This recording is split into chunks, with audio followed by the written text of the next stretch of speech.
Hello everyone, so I was up all night online on eBay, Amazon, Craigslist, and whatnot trying to find an SNES Classic. I was unable to. I'm still stuck with my NES Classic, but it looks like my cat did some voodoo magic and I quit at RetroArch and here's what happened. My NES Classic is apparently now a Super Famicom. Look, I even have the Canoe borders on here. I'm gonna try loading a Canoe game and see what happens. We'll load 3 Ninjas Kickback for Canoe and see what happens there. And I have the Canoe border, I have CRT filter on. And we're playing the best Super Nintendo game ever aside from Home Improvement. And now the Steven Seagal.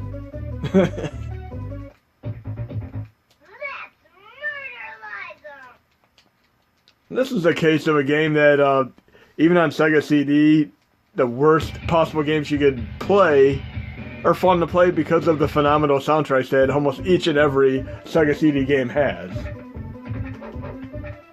But right now we're officially running the Canoe emulator on the NES Classic, and we're in Super Famicom mode right here. But I'm going to just use my shortcut because I cannot appropriately use the RetroArch options, obviously. But there's another nifty thing. I mean, I'm running everything else that I would typically run through RetroArch here. And I have the entire Super Famicom thing going on here. But what I'm going to do now is actually power down the system and show you how I did this. Or should I say how the cat did this.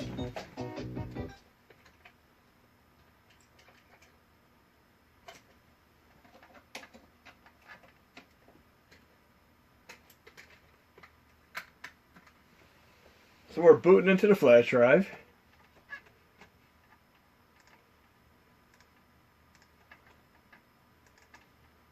In the Hashi folder, I made a folder called Firmware, and within that Firmware folder, I copied the Super Famicom firmware right into that directory. So when I boot up the system, it reads from this firmware directory and boots into the Super Famicom, even though I'm on the NES Classic. But there's another special thing about this. I'm going to go into my games folder, and I'm going to actually take all of these games, like everything out of here, right now.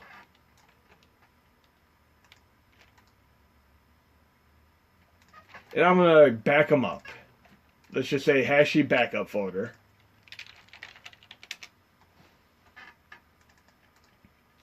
So my dummy folder and all my games, CLV folders, are all backed up in the backup folder. And my games folder is completely empty. What's going to happen by me having this games folder empty? It is going to do something very magical when I boot up the system. Just watch what happens.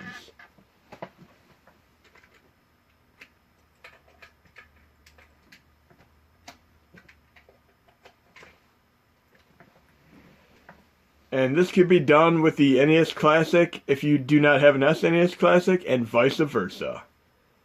So if you've never been able to get one or the other, you can enjoy the other just by doing this little magic trick. And I give personal thanks to DaniMan827 and his coding prowess for getting us off the ground. And this is something that I have showed before in the previous video. But we're going to boot up and see what happens here.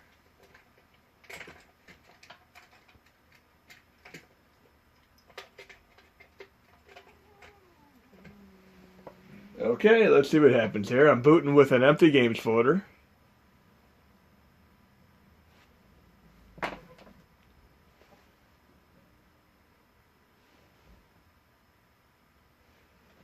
And we have the classic Hashi Splash logo. And Mad Monkey is the great individual behind Hashi and the USB host. And Cluster took on and did a more user-friendly Hashi 2. We all know that story. But we're booting up with an empty games folder right now, and we have all the default games that came with the Super Famicom right now. You can additionally do this with, say you're on the SNES Classic and you put in the NES Classic firmware. If you have an empty games folder like I just showed you, backing it up, you'll get the default games. And this is incredible. I mean, I can play Final Fantasy here, Kirby, and you have the original Japanese artwork as well. Of course, we have a few of the exclusives here. We have Super Formation Soccer, which obviously did not come out on the SNES Classic for USA. Nice to have the canoe border running. Awesome. This actually is a pretty awesome game. I mean,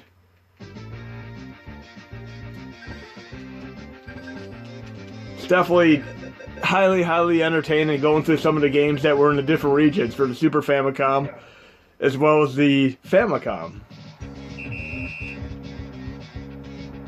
It's got that classic Mode 7 going on here.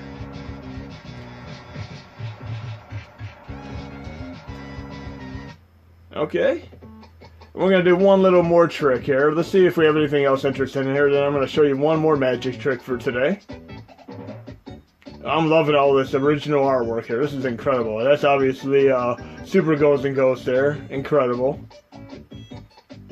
There's a puzzle game that obviously didn't come out for SNES Classic for the United States.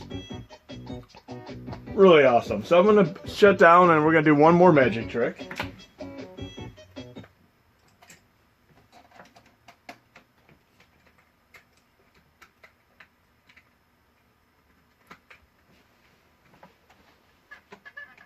I'm going to put the games back. And I'm going to remove that firmware. Because I'm going to boot back into the normal firmware. I'm going to put all these back.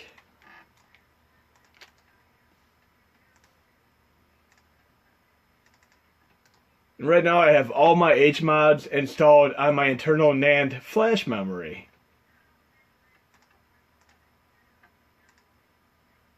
So I'm going to just power on my system.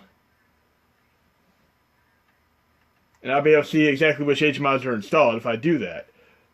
But I'm not going to do that right now. I'm actually going to install something else. And I'm going to install it via flash drive only here. Just watch the magic here.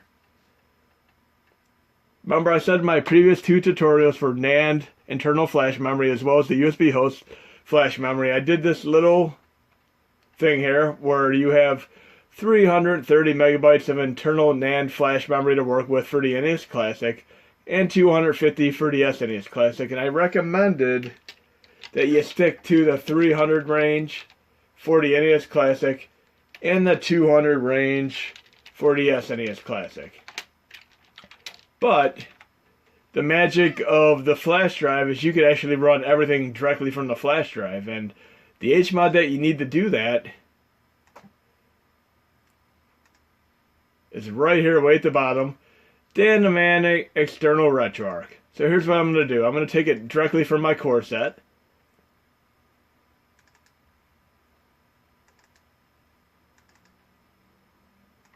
I'm just going to simply copy that external RetroArch here. I'm going to go to the flash drive, into the hash directory, and I'm going to make a folder called Transfer. And I'm going to copy this magical file in here, again by DanTheMan827. And when I power on the system, what it's going to do, it is going to take all the HMODs from my internal NAND flash memory, and it is going to transport them to the flash drive so they all run from the flash drive. And what's very nice about this is I can do my samples this way too. Just watch this magic here. We're going to go into the core set here, into the user mods folder. I'm going to take the custom samples here,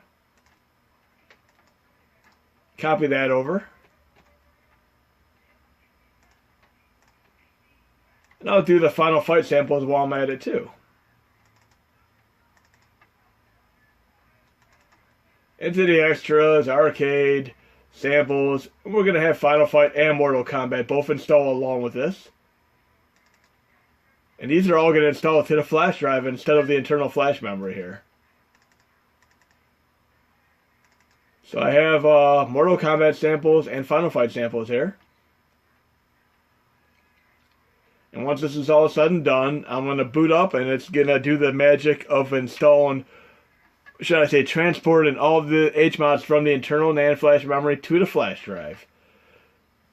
And personally, I run all my HMODs from the internal NAND flash memory because it is faster that way. Plus, I could use the same exact flash drive for both my NES Classic, NES Classic. But this is for people who want to go all out and have every HMOD in the world all installed at once. But personally, I do prefer doing it internally all the way. Obviously, if you're trying to install a bunch of samples such as Final Fight, Mortal Kombat, and all that, you're going to be limited on how many you could really install. But I only really need 1 or 2 sets of those at a time anyway. So we're going to boot up, and it's going to start the process of moving all the HMODs over.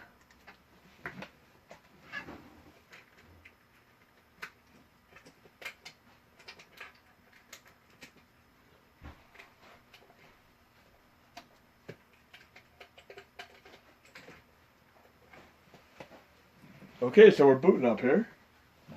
We'll get the typical splash logo.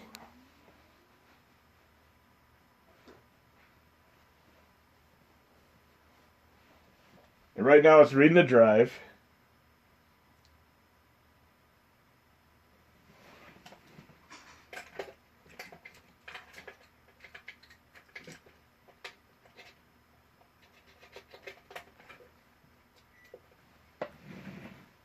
Okay, we should be getting our logo in a second here. I just got it connected.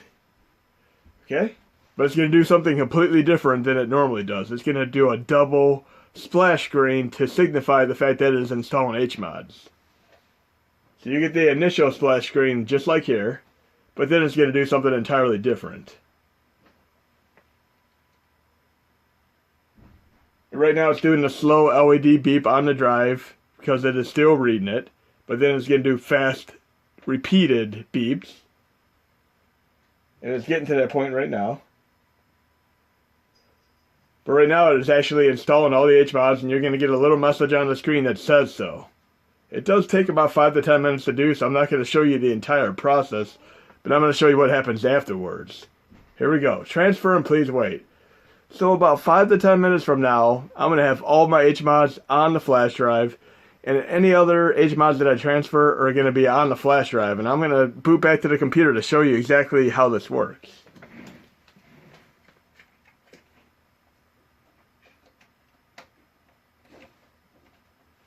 I'll show you a drive that I already did this to. My other flash drive. You go into the hashy directory, and you have a new directory called libretto. So once you do this action on the flash drive, if I make another transfer folder, like so, and put another HMOD in it,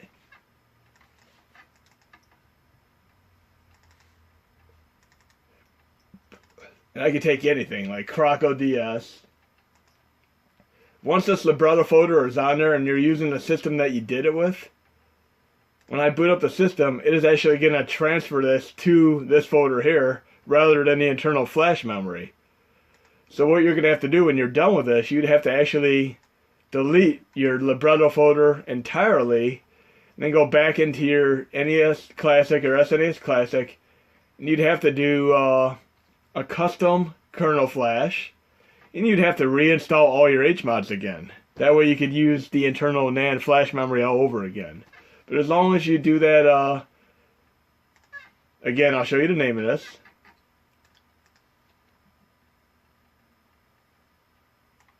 Once you do this external RetroArch, until you do that custom flash again and delete that libretto folder, everything you install is going to go directly to the flash drive.